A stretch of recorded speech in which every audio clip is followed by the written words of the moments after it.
그렇게 해주시고, 그 외에 우리는 1인 1사역 이상입니다. 우리 목자 목녀들이 몇 가지 사역을 해요. 그러면은 목장이 더 풍성하게 섬길 수가 없거든요.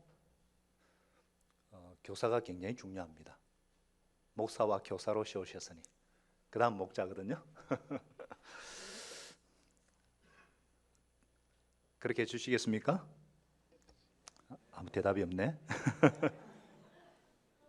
성령 충만한 자는 뭐라 그래도 그냥 아멘입니다. 자, 우리 오늘 성령 충만한 자의 모습이란 제목으로 함께 은혜를 나누고자 합니다. 저도 한때에 이 성령님에 대해서, 성령님의 은혜와 성령님의 그 능력을 사모해 가지고 이곳저곳을 막 다녀보기도 하고 책도 읽고 참 가본 것이 굉장히 많습니다. 그런데 소위 성령 충만하다, 능력 받았다 하는 사람들을 보니까 뭔가 이건 아니다 싶어요. 기도는 큰 소리로 열심히 합니다. 목이 막 쉰 소리가 나와요. 그런데 주차한 차를 빼면서 멱살을 잡고 싸웁니다. 거리에 나가서 전도한답시고 띠두르고 띠를 두르고 학성기를 대고 예수천당 불신지옥 소리를 지르지만 집에 와서는 남편과 한판 붙는데 지지도 않아요. 야, 참 어떤 사람은 설교를 하는데 막 욕을 합니다. 이게 무슨 성령 충만인가? 심지어는요, 제가 우리 교회가 한때 어려웠을 때 좀 영적으로 영험하다, 은사가 많다, 은사자가 있다고 해가지고 찾아가 보니까 아니 하나님의 교회에 대해서 악담을 하고 순전한 사람들을 미혹해가지고 자기 사람으로 만들고 교회를 찢어놓고 파괴시키는 거예요. 그게 무슨 성령님이에요? 여러분, 성령 하나님이 그렇게 이상한 분이에요? 성령 하나님이 교회를 불량케 하는 분이에요? 아닙니다. 그런 성령님이라면 누가 받고 싶어 하겠어요? 한국 교회가 성령 충만을 잘못 이해하고 잘못 보여줬기 때문입니다. 오늘 하나님께서는 저와 여러분에게 오늘 말씀을 통해서 오순절 성령 사건의 의미를 정확하게 풀어주시면서 성령 충만한 자의 모습이 어떠한가 말씀하여 주십니다. 오순절 하나님께서 새 시대를 여셨습니다. 교회가 처음 시작된 날 교회의 생일이기 때문에 하나님께서는 여러 가지 이적을 베풀어 주셨어요. 성령의 충만함을 받은 제자들이 각 나라 언어로 하나님의 복음을 전하기 시작했어요. 그랬더니 세계 각국에서 온 사람들이 이야, 신기하다, 어떻게 이럴 수가 있는가, 너무너무 놀랐어요. 심지어는 저들이 술 취했다, 새술에 취했다, 이렇게까지 얘기했어요. 그러자 베드로가 11사도와 함께 일어나서 성령의 감동을 받아서 소리 높여 외치기 시작합니다. 때가 제3신이 너희 생각처럼 이 사람들이 취한 것이 아니라 선지자 요엘 선지자로 하신 말씀이 이루어진 것이다. 여러분, 제3신은 오전 9시를 말합니다. 아무리 술을 좋아해도 일어나자마자 아침 9시부터 삼겹살 구워서 소주 먹는 사람 보셨어요? 그들이 정신이 맑았을 때 성령님께서 임하셨어요.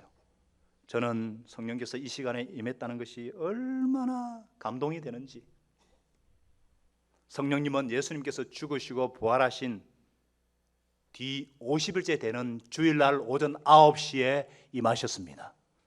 오늘 특별히 일부 사람들이 은혜를 많이 받았어요. 이분은 더 큰 은혜가 임할 줄로 믿습니다. 그러면서 베드로가 이것은 예수님이 오시기 830년 전에 이미 선지자 요엘을 통해서 말씀하신 것이 성취다, 그러면서 요엘서 2장 28절을 그대로 인용하면서 설교하기 시작해요. 말세에 내가 내 영을 모든 육체에 부어주리니 너희 자녀들은 예언할 것이고 너희 젊은이들은 환상을 보고 너희 늙은이들은 꿈을 꾸리라. 그때 내가 내 영을 모든 남종과 여종에게 부어주리니 그들이 예언할 것이요.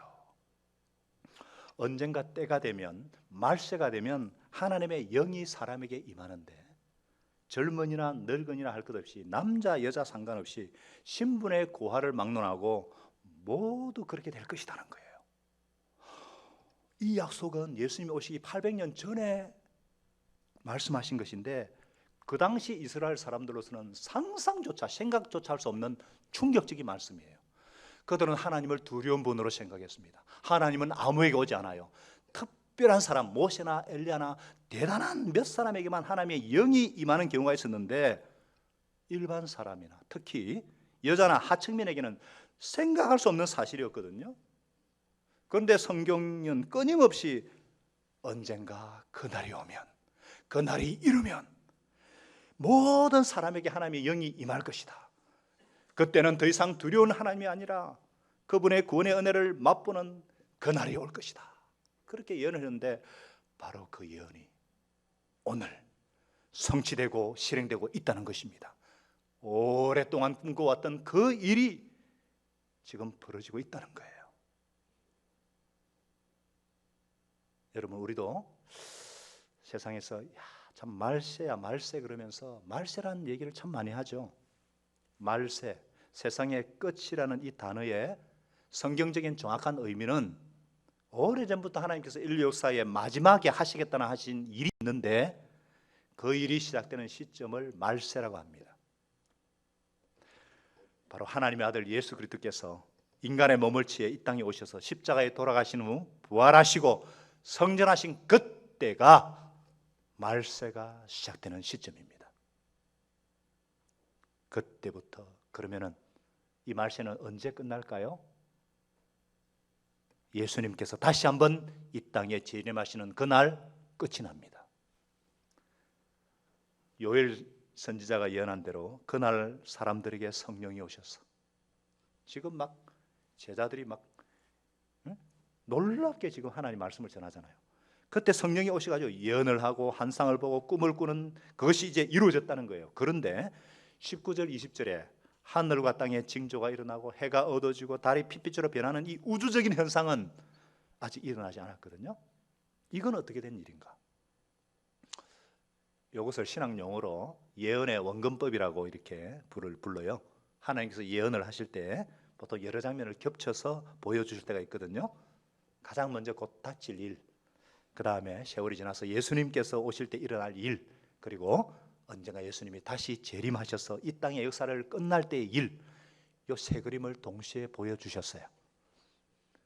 여기서도 하나님께서 성령이 오시는 장면, 즉 메시아의 때가 시작되는 장면과 언젠가 그 시절을 끝내고 역사를 종결짓는 장면을 같이 보여주시는데 요엘은 그 거리감을 못 느끼고 같이 적고 있는 거예요.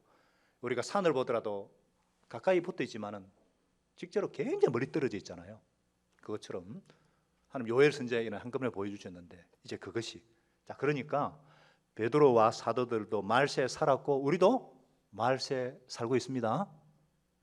굳이 말하면 우리는 말세 지말, 말세 끝자락에 앉아 있어요. 깨어 있어야 합니다. 언제 예수님이 오실지 몰라요. 언제 우리가 하나님 앞에 설지 모릅니다. 개인적인 종말과 역사의 종말이 언제일지 몰라요. 분명한 것은 예수님은 오고 계시다는 겁니다. 심판주로 재림주로. 자, 이 두 사건, 성령 하나님께서 이 땅에 오셔서 교회를 창립하신 오순절 사건과 장차 이 세상을 심판하시기 위해 이 땅에 재림하실 사건, 이 사이에 하나님께서 놀라운 시대를 여시겠다는 거예요. 그것은 바로 하나님께서 성령을 모든 육체에 부어주신다는 겁니다. 그것도 아주 풍부하게 폭풍같이 부어주시겠다는 거예요. 폭풍우를 만나보신 적이 있으세요? 제가 5년 전에 미국에 있을 때 아들 모세와 함께 휴스턴에서 달라스로 차를 몰고 가는데 비를 만났어요. 이 비가 얼마나 많이 오는지 도저히 차를 운전할 수 없어가지고 채워 놓았는데 한국에서 전혀 보지 못했던 비가요, 차장 위를 그냥 야구 방망이로 막 확 치는 것 같지만 유리창이 금방으로 깨질 것처럼 진짜 말로만 듣던 폭풍우,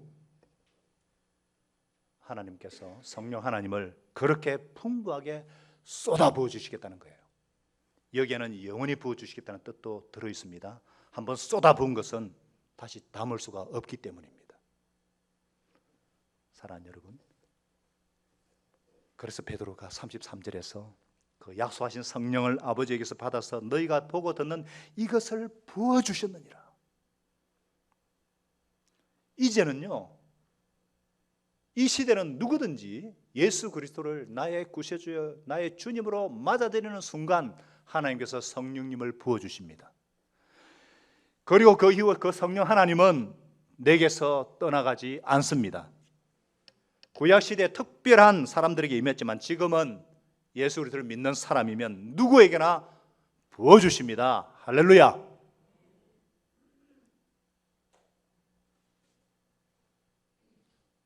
우리가 이 성령님을 받게 되면, 성령의 충만을 받게 되면 어떤 일을 하게 되는가? 성령 충만한 자의 모습이 무엇인가? 첫째로 성령 충만한 자의 모습은 하나님의 말씀을 전한다는 것입니다. 하나님께서 모든 육체에게 부어준다 그랬어요. 영을 자녀들이 예언할 것이고, 그때 내가 내 영을 남종과 여종들에게 부어주니 그들이 예언할 것이다 그랬어요. 예언이란 맡길 예자, 말씀 은자, 말씀을 맡긴다는 거예요. 예금할 때 그 예자입니다. 하나님의 말씀을 맡겨서 선포하시겠다는 거예요. 뭐 점쟁이처럼 미래를 내다보고 점치는 거 아닙니다.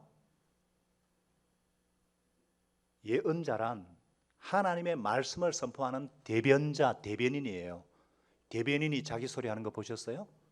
자기 소리 하는 거 아닙니다.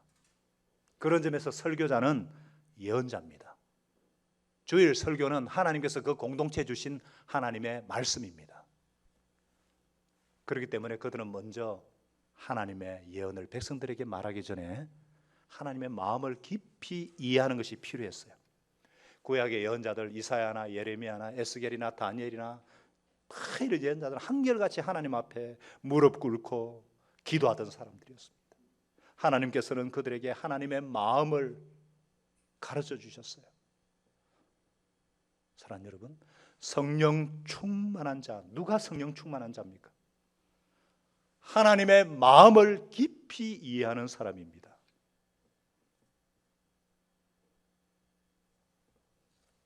그리고 그 마음을 다른 사람들에게 전하는 것이라고 주님이 말씀하십니다.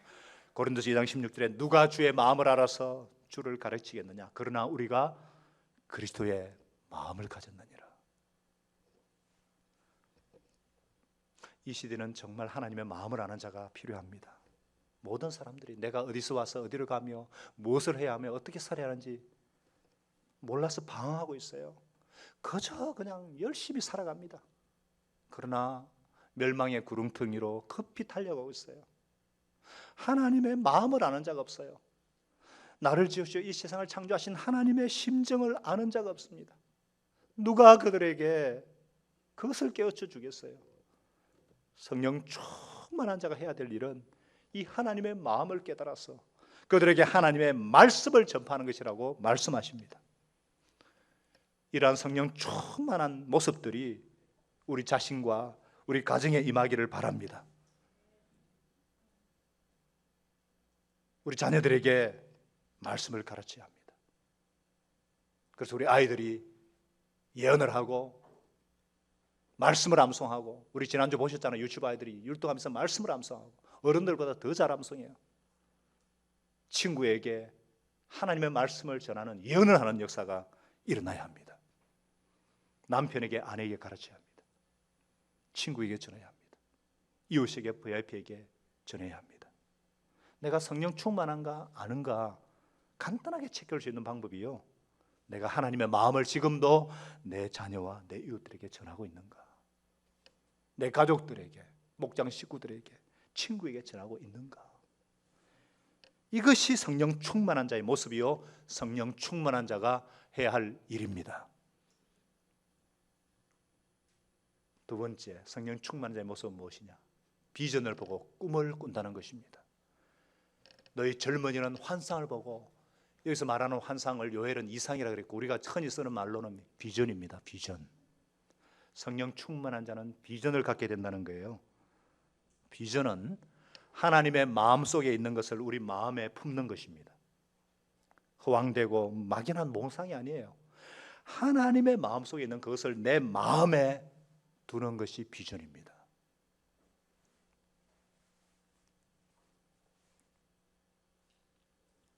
요사이 젊은이들 보세요. 비전이 있습니까? 하나님의 마음을 헤아립니까? 모두 한 치 앞만 바라보고 달려가고 있잖아요. 쾌락과 직장이, 출세가 그들의 우상입니다. 어떻게 하면 좀 더 즐길까? 어떻게 하면 연봉이 좀 더 센 직장을 가질까? 어떻게 하면 돈을 모을까? 믿는 청년들조차도 비전을 잃어버렸어요. 하나님의 마음을 내 마음에 담지 못해요. 여러분은 왜 하나님 믿습니까? 왜 신앙생활 하십니까? 재물을 모으기 위해서? 복 받기 위해서? 그것은 비전이 아니라고 말씀하십니다.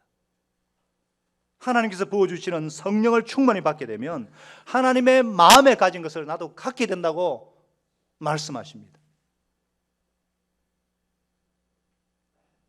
어떻게 삶의 수단이 비전이 될 수가 있어요? 지금부터 한 200년 전에 한 영국의 무명의 청소년이 17살 때 하나님의 마음을 가졌어요. 수많은 청소년들이 타락하고 자기 출세를 위해 좋은 명문 대학 가기 위해서 열심히 공부하고 있는 그때에 이 청소년이 하나님의 마음을 품었어요. 어느 날 설교 시간에 넓은 중국 대륙에 대한 얘기를 들었습니다. 그래서 수많은 영혼들이 지금 멸망의 길로 달려가고 있음을 들었고 그는 너무너무 마음이 뜨거웠어요. 마음이 불탔어요. 내가 선교사가 돼야 되겠다. 그리고 그 나라를 연구하기 시작합니다. 연구하다 한 가지 발견한 것이 그 나라가 너무너무 가난하다는 거예요. 하루 두 끼도 못 먹어요. 그래서 나도 이렇게 풍족하게 먹고 있는데 어떻게 선교할 수 있겠는가 훈련하기 원했어요. 하루 두 끼만 먹기로 작정을 하고 17살 때 3년까지 두 끼만 먹어가지고 10kg나 빠졌어요. 그가 살던 시대는 자동차가 많이 없었거든요. 중국에는 교통수단이 변변치 않아가지고 그는 걸어서 선교하기로 마음을 먹고 그날부터 하루 16km 40리를 매일 굽어 연습을 합니다. 훈련하는 거예요. 왜? 비전을 가졌기 때문에. 이 17살 한 청소년의 비전으로 말미암아 중국 땅에 놀라운 보험 역사가 일어나기 시작했고 지금 1억이 넘는 사람이 하나님을 예배하고 있어요. 바로 여러분들이 잘 알고 있는, 들은 바 있는 중국 선교의 아버지 허드슨 테일러입니다. 무엇이 그를 그렇게 만들었는가? 하나님의 비전입니다. 잠언에서 하나님이 말씀하시기를 백성이 망할 때가 있는데 단 한 가지 이유 때문에 망한다는 거예요. 묵시가 없으면 백성이 방자히 행하거니와 비전이 없는 백성은 망한다고 말씀하십니다. 그 교회가 쇠락하고 있는가? 그 교회가 멸망길로 가고 있다? 비전이 없기 때문입니다. 또 성령 충만한 제 모습이 어떤가? 너희 늙은이는 꿈을 꾸리라. 꿈을 꾼다는 것은 소망 속에 살아간다는 거예요. 자, 늙은이란 젊은이의 상대 개념이죠. 나이가 많은 분들, 은퇴한 사람들 생각하는 게 좋겠어요. 살 날보다 산 날이 많아가지고 이제 슬슬 준비해야지 하면서 죽음에 대해서 불안감과 두려움의 그림자를 안고 살아가는 분들, 양로원이나 요양병원을 생각하는 분들. 그래서 노인들에게 꿈이 없다 그러죠. 그러나 성령이 임하면은 너희의 늙은이들이 꿈을 꾼다는 거예요. 소망과 기대감을 갖는다는 거예요. 여러분, 그 교회가 성령을 받았느냐 받지 못했느냐 교회 어른들이 어떤 꿈을 갖고 있느냐로 결정됩니다. 성령 충만하게 되면 내 몸은 비록 늙고 병들지라도 하나님 앞에 소망을 갖게 된다고 주님이 말씀하세요. 우리가 잘 아는 믿음의 조상 아브라함은 70세, 5세에 믿음의 여정을 시작했습니다. 하나님께서 모세를 부르실 때 청년의 때 부르지 않았어요. 인생 끝날 점인 80세에 불렀습니다. 그리고 그를 통해 위대한 출애굽의 역사, 하나님의 구원 경영이 이루어졌어요.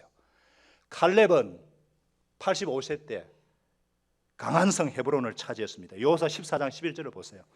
모세가 나를 정탐꾼으로 보낼 때 나는 그때나 오늘이나 여전히 건강하고 그때와 마찬가지로 지금도 힘이 넘쳐서 전쟁하러 나가는 데나 출입하는 데 아무런 불편이 없습니다.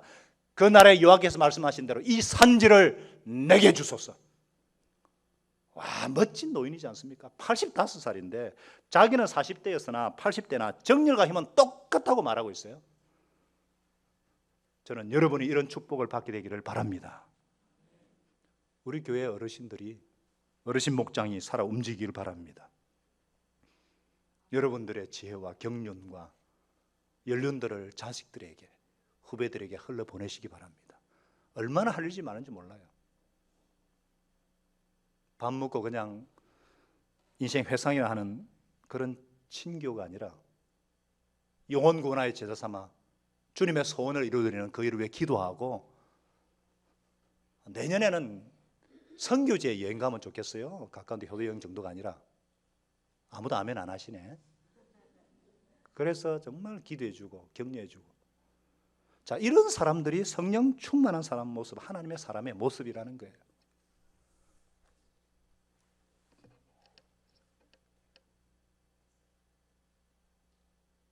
세 번째, 성령 충만한 자는 예수 충만입니다. 예수님을 증거합니다.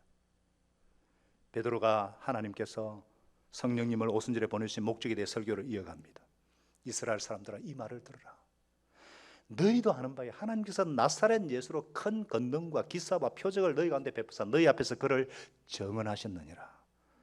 하나님께서 예수님을 무엇 때문에 이 땅에 보내셨고, 그분이 30년 3년 동안 이 땅에서 하신 일의 의미가 무엇인가, 한마디로 증언하기 위해서입니다. 여러분, 예수님께서 왜 병자를 고쳐주셨죠? 이 땅에 병자 고치기 위해 목적 때문에 오셨나요? 그렇다면 그 당시 지구상에 있는 모든 병자를 다 고쳐주셨어야만 되잖아요. 그러나 예수님은 필요한 경우 외에는 이적을 행하지 않으셨습니다. 다만 그 기적을 통해서, 그 이적을 통해서, 표적을 통해서, 병고침을 통해서 예수님은 한 가지 증명하기 원하셨어요. 바로 이 땅에 인간의 몸을 입고 찾아오신 나사렛 예수, 그분은 하나님이시라는 거예요. 완벽한 인간의 모습으로 사셨고 오셨지만 그분은 바로 하나님이시라는 겁니다. 수많은 사람들이 교회에 옵니다. 그래서 예수님 좋죠? 이렇게 물으면, 예수님 좋아요. 4대 성인의 한 사람이잖아요. 예수님 가르치면 또 얼마나 좋아요. 오른편 때리면 왼팔도 돌려대라 그랬잖아요. 예수님 너무너무 좋아요. 전혀 하나님의 말귀를 못 알아듣는 거예요.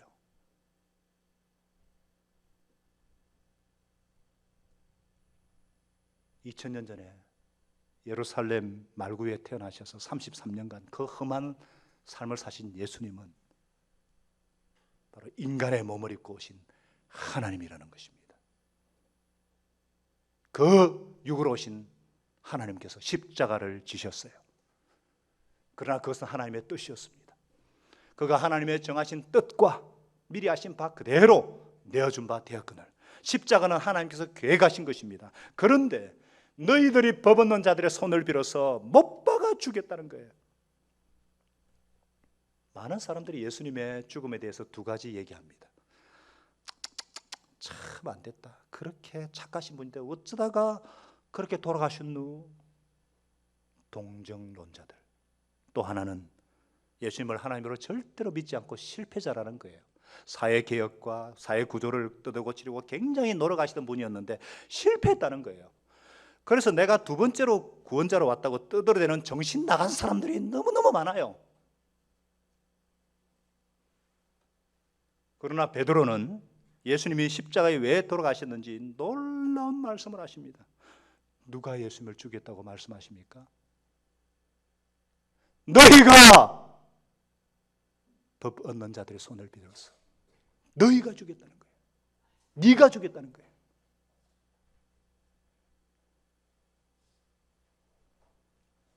여러분 50일 전에 십자가 현장을 한번 다시 돌아가 봐요. 예수님이 십자가에 못 박히실 때, 돌아가실 때 그 광경을 지켜본 사람들이 많았습니다. 종교 지도자들이 예수님을 고소했습니다. 빌라도가 사형 언도를 내렸습니다. 로마 군병들이 채찍질하고 못 박고 허리에 창을 찔렀습니다. 당연히 서기관과 바리새인들과 로마 군병들이 죽였다고 생각했어요. 그렇게 생각했는데 베드로가 폭탄 선언을 합니다. 진정으로 예수님을 십자가에 못 박은 사람은 바로 너희다. 너희가 죽였다. 네가 죽였다는 거예요. 누가 죽였다고요? 내가 죽였다는 거예요. 누가 예수님을 못 박았다고요? 내가 박았다는 것입니다. 저는 이 사실을 깨닫고 몇 날 며칠 동안 잠을 이루지 못했습니다. 예수님이 남이 죽였다고 생각했을 때는 아무 부담 없이 제 마음이 편했어요. 그런데 내가 못 박은 것이라고 그 말씀이 비수같이 찔리는 순간 며칠 밤을 잘 수가 없었어요. 내가 예수를 죽였다면 이건 보통 문제가 아니잖아요.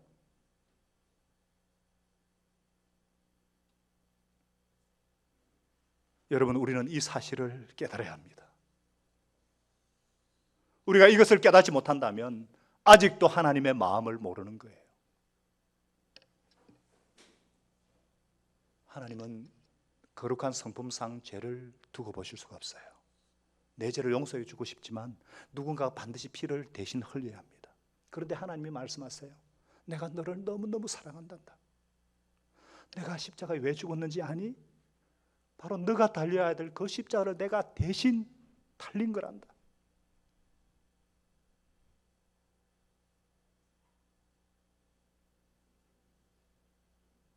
여러분, 십자가 소리만 들어도 가슴이 무너져 내려야 합니다. 머리에 있던 깨달음이 성령의 감동으로 가슴까지 내려오지 않는 분은 어떻게 할까요? 기도하세요. 다른 방법이 없습니다. 주님, 이 십자가에 이 복음의 진리와 감격을 제가 깨닫기 원합니다.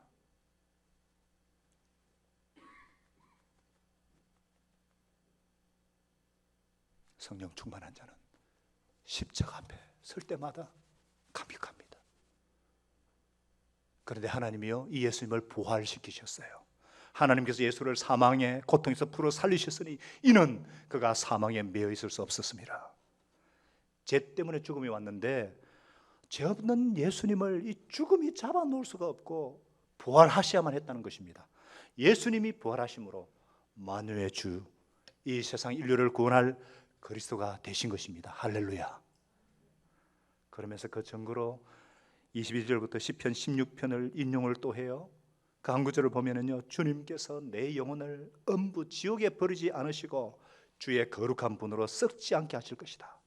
자, 다윗이 1000년 전에 다윗이 예언한 노래인데 다윗의 몸은 이미 썩었잖아요. 그러면은 여기서 말하는 거룩한 분은 누군가? 베드로는 성령의 영감을 받아서 설교 가운데 이것을 해석해 줍니다. 바로 하나님께서 다윗의 입을 통해서 예수님의 부활을 예언하고 계시다는 것을 증거합니다. 그리고는 성천을 말합니다. 하나님께서 이 예수님을 높이 올리셔서 자기 오른편에 앉히셨습니다. 그분이 아버지께로부터 약속하신 성령을 받아서 우리에게 부어주셨습니다. 여러분이 바로 지금 그것을 보기도 하고 듣기도 하고 있는 것입니다.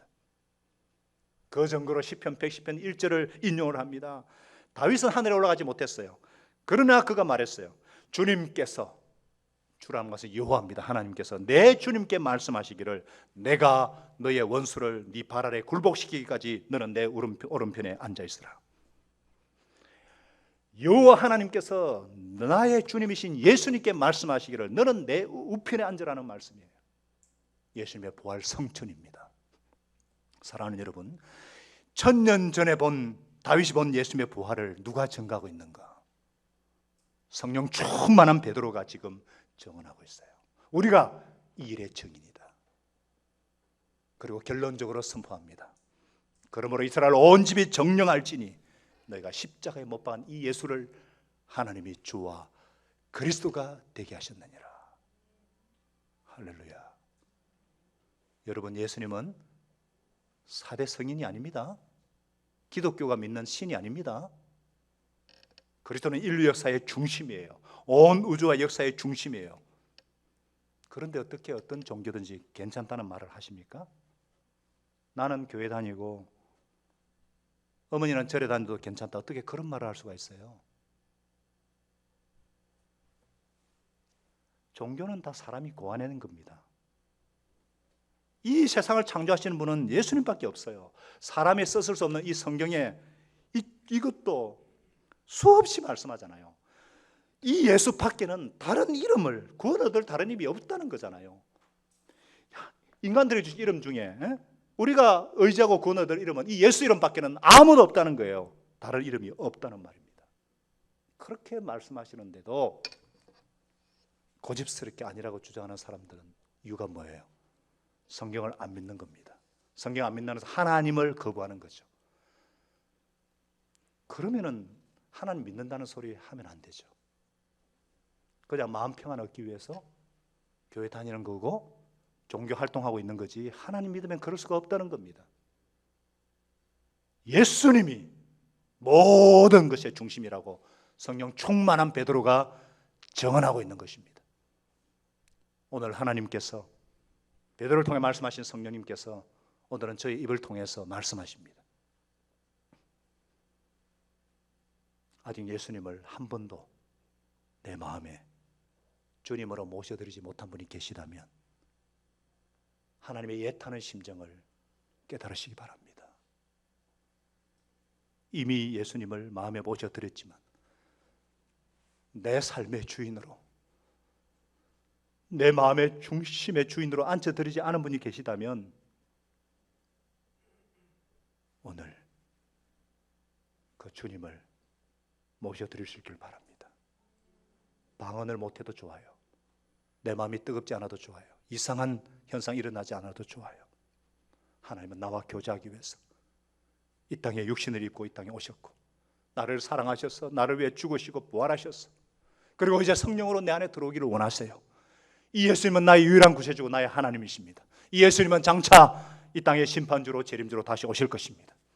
그렇기 때문에 이 시간에 내 마음의 문을 열고 예수님을 나의 구세주 주님으로 맞아들이시기 바랍니다. 영접하는 그 순간 성령님께서 내 안에 들어오십니다. 그리고 그 이후에 성령 하나님은 내게서 떠나지 않습니다. 세상 끝날까지 나와 함께 하십니다. 성령님과 동행하며 감사와 감격이 정말 넘치는 삶, 내 입술은 노래하고 내 영혼은 기뻐할, 이것이 성령 충만한 자의 모습이에요. 주의 말씀을 듣고 주님과 교제하고 주님의 마음을 품고 주님의 말씀에 순종하는 그 모습, 이것이 성령 충만한 자의 모습인 것을 믿으시기 바랍니다. 여러분, 우리가 살면 얼마나 살겠습니까? 올해도 벌써 한 달도 채 안 남았잖아요. 며칠밖에 안 남았잖아요.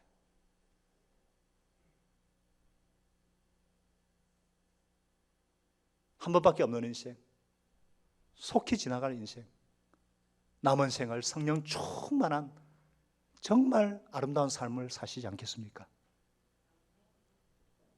정말 하나님이 원하시는 거룩한 삶, 구별된 삶, 죄를 이기는 삶, 승리하는 삶, 능력 있는 삶, 비전과 꿈을 가지고 하나님의 말씀을 전파하는 그런 삶을 살고 싶지 않으세요? 저와 여러분이 하나님의 꿈을 가지고 하나님의 비전을 가지고 주위 사람들에게 소망을 불어넣고 하나님의 말씀을 전하는 예수님의 향기, 예수님의 편지, 진정으로 성령 충만한 아름다운 주의 사람들이 다 되시기를 주의 이름으로 축복합니다. 기도하겠습니다.